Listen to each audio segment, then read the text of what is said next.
Hello friends, আজকে আমি যে টপিক নিয়ে আপনাদের সাথে কথা বলবো সেটি হচ্ছে ফ্রিজ ফ্রেম। ফ্রিজ ফ্রেম ব্যবহার করে ভিডিও অনেক অ্যাট্রাকটিভ করে তোলা যায়। এর জন্য আমি তিনটি প্রসেস ব্যবহার করে আমি ফ্রিজ ফ্রেম করে দেখাবো। তো আপনারা ফলো করবেন। তিনটি ওয়ে অর্থাৎ তিনটি পদ্ধতিতে আলাদা আলাদাভাবে ফ্রিজ ফ্রেম করা যায়। তবে আপনাদের কাছে যেটা ভালো লাগবে এবং যেটা মনে হবে যে খুব কার্যকর বা কাজের, আপনারা সেটি ইউজ করতে পারবেন। আপনাদের কাছে যে পদ্ধতিটি ভালো লাগে এবং আপনারা সেটি দিয়ে আপনারা ফ্রিজ ফ্রেম করতে পারবেন। তো আর কথা না বাড়িয়ে চলুন ভিডিওটি শুরু করা যাক। তো প্রথমেই আমি দেখাবো যে ফ্রিজ ফ্রেম, সেটি হচ্ছে মাস্কিং পদ্ধতি। মাস্কিং এর মাধ্যমে কিভাবে ফ্রিজ ফ্রেম করা যায় সেই পদ্ধতি আপনাদেরকে আমি দেখাচ্ছি। একটি ভিডিও লেয়ার টাইম লাইনে নিয়ে নিচ্ছি এবং এখান থেকে পজিশন করে আমি একটি স্ন্যাপশট নিয়ে নিব। ক্যামেরা অপশনে ক্লিক করে একটি স্ন্যাপশট নিয়ে নিচ্ছি।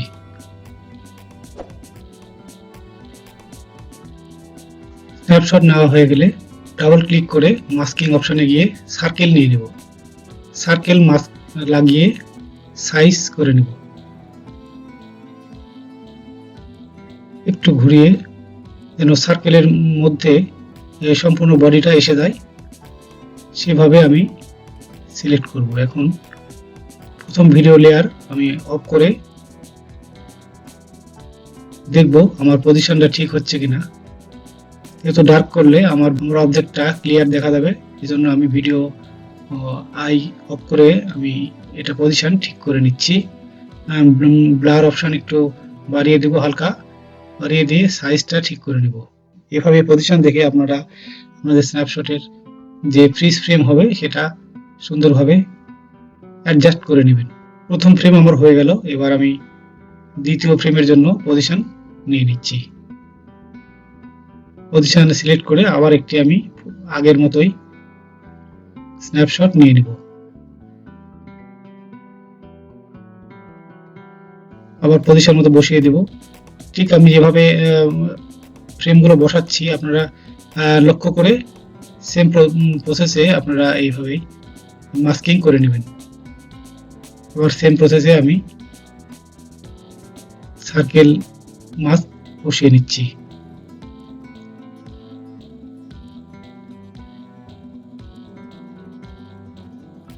ওকে, তো এইভাবে আপনারা আপনাদের ভিডিওতে মাস্কিং করে ফ্রিজ ফ্রেম তৈরি করতে পারবেন। একটু ব্লার দিয়ে দিচ্ছি।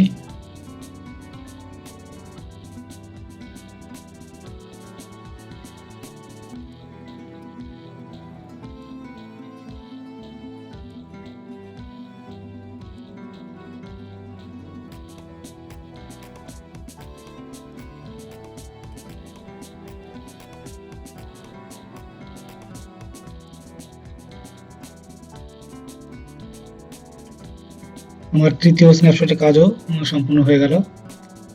এবার আমি প্লে করে দেখব আমার ফ্রিজ ফ্রেমটা তৈরি হয়েছে কিনা। ব্যাস, ওকে বন্ধুরা, তৈরি হয়ে গেল আমার ফার্স্ট ফ্রিজ ফ্রেম মাস্কিং এর মাধ্যমে।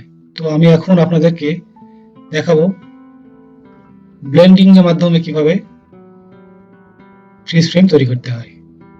তো এর জন্য বন্ধুরা আমি পূর্বের স্ন্যাপশটগুলো এইভাবে রেখে দিয়েছি এবং মাস্ক রিমুভ করে এর উপরেই আমি ব্লেন্ডিং অপশন অ্যাপ্লাই করব। প্রত্যেকটা ইমেজ সিলেক্ট করে আমি ব্লেন্ডিং অপশনে গিয়ে ডার্কিং অ্যাপ্লাই করব। তো ডার্কিং অ্যাপ্লাই করার পর দেখুন আমার ভিডিওতে কিন্তু ফ্রিজ ফ্রেম ভালো হয়নি, কারণ অবজেক্ট এবং ব্যাকগ্রাউন্ড দুটো ম্যাচ করার ফলে দেখুন কেমন ধোঁয়াশা ধোঁয়াশা হয়েছে, ক্লিয়ার হয়নি। কিন্তু বন্ধুরা দেখুন, এই যে ভিডিও দেখছেন এই ভিডিওতে কিন্তু ব্লেন্ডিং অপশন অ্যাপ্লাই করলে খুব সুন্দর কাজ হবে, কারণ এর যে অবজেক্ট আছে সেই অবজেক্ট কিন্তু ডার্ক, অর্থাৎ ব্যাকগ্রাউন্ডের সাথে তার কোনো মিল নেই। ব্যাকগ্রাউন্ড যখন লাইট হবে আর অবজেক্ট ডার্ক হবে সেক্ষেত্রে ব্লেন্ডিং অপশন খুব ভালো কাজ করে। এখন আপনাদেরকে আমি এই ভিডিওর উপরে আমি ফ্রিজ ফ্রেম করে দেখাবো ব্লেন্ডিং এর মাধ্যমে। তো আপনারা ধৈর্য সহকারে এই ভিডিওটি পুরোপুরি দেখুন, তাহলে বুঝতে পারবেন ফ্রিজ ফ্রেম কোন ধরনের ভিডিওতে কিভাবে কাজ করে। আমি পূর্বের নাই আবারও এই ভিডিওতে আমি পজিশন ঠিক করে স্ন্যাপশট নিয়ে নিচ্ছি। স্ন্যাপশট পজিশন মতো বসিয়ে দিলাম। এরপর আমি স্ন্যাপশট লেয়ার আমি অফ করে আবার সেকেন্ড স্ন্যাপশট নেব। পজিশন দেখে আবার আমি এইভাবেই পূর্বের ন্যায় একইভাবে আমি কয়েকটা স্ন্যাপশট নিয়ে নেব।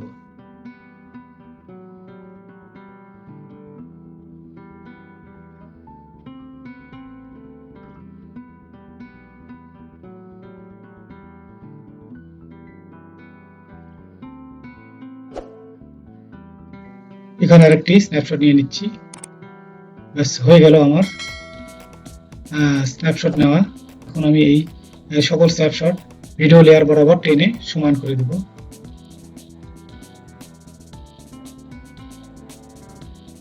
ভিডিও লেয়ার বরাবর টেনে সমান করে দিচ্ছি।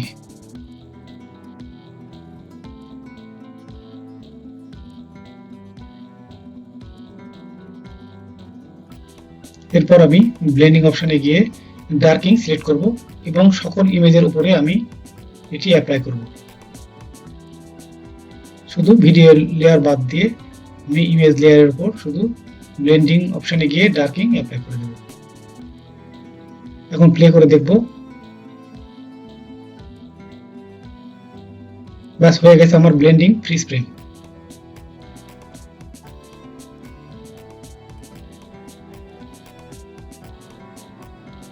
এবং দেখুন এটি খুব ভালোভাবে অ্যাপ্লাই হয়েছে।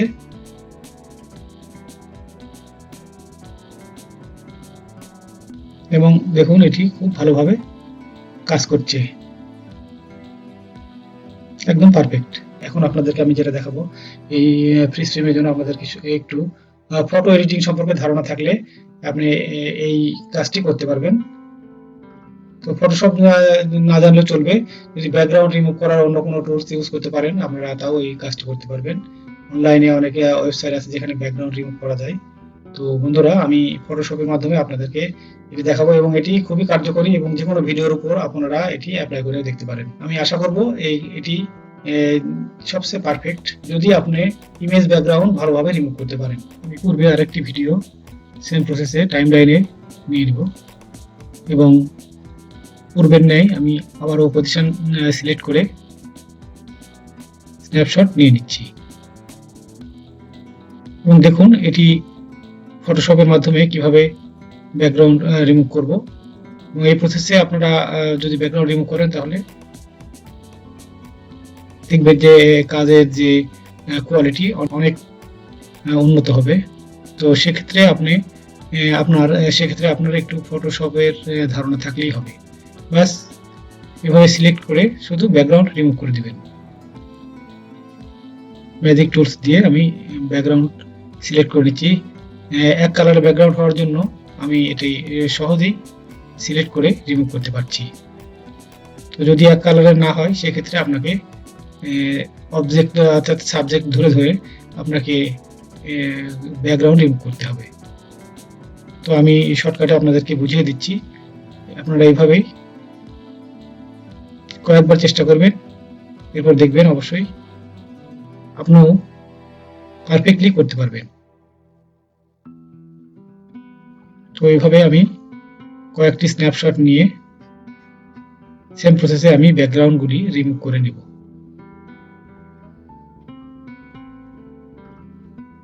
এই দেখুন আমি আরেকটি স্ন্যাপশট নিয়ে নিচ্ছি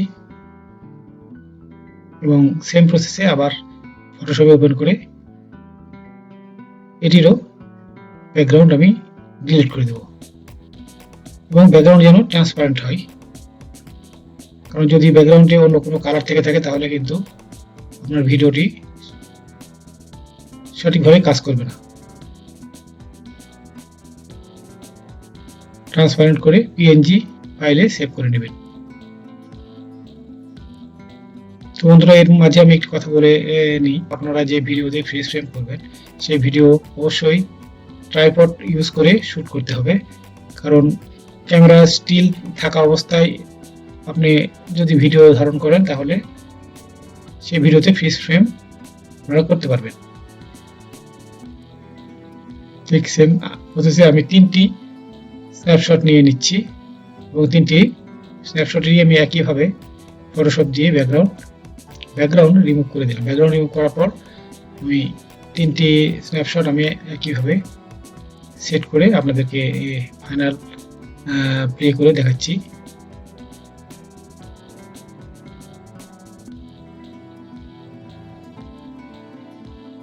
ভিডিও টাইমলাইন অনুযায়ী আমার প্রত্যেকটা ইমেজ টাইমিং সমান করে দেব।